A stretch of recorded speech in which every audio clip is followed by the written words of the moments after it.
everybody, John D from JDTV. We're at day 62 of our house follow, and we're outside at the septic system. I thought I would give a little education on how a septic system operates for those of you that are interested. So I'm standing right now over the tank and filter and pump area. We use the EcoFlow system, or brand, and it's kind of like one big unit with separated tanks on it. It shortens the footprint of the system so you don't have multiple large tanks around the property, and it's a little bit more environmentally friendly.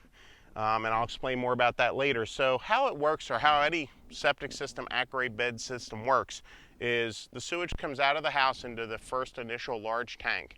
And in that tank, everything fills in there and then slowly begins to separate on its own. So solids go down to the bottom of the tank, all fluids stay in the middle, and then they call it the scum that's on the top, which is made up of like oils and things like that that would float.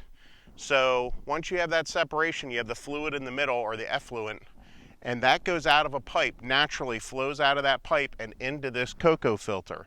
This cocoa filter also helps to break down any more bacteria that might be left in the water, because when that separates, already the bacteria level of that water has gone down. So when it goes into this cocoa filter, it's made up of coconut husks.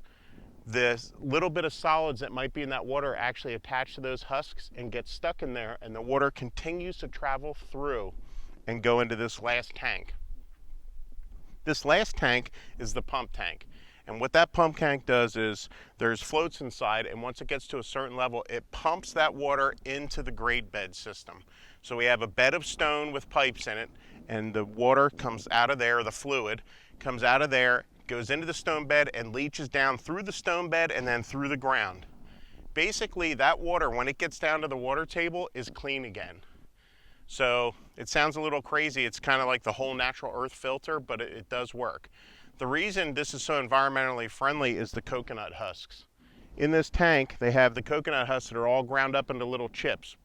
Once this is used up, after, it depends, it can last a long time because the bacteria works with itself and helps break things down and eats itself.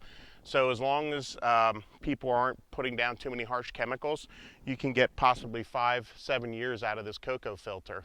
But when you are done with it, you want to get a new one. When you take that out, that's basically like compost. It's not harmful, and it can just be spread around. It doesn't have to be thrown in the trash or taken to a landfill.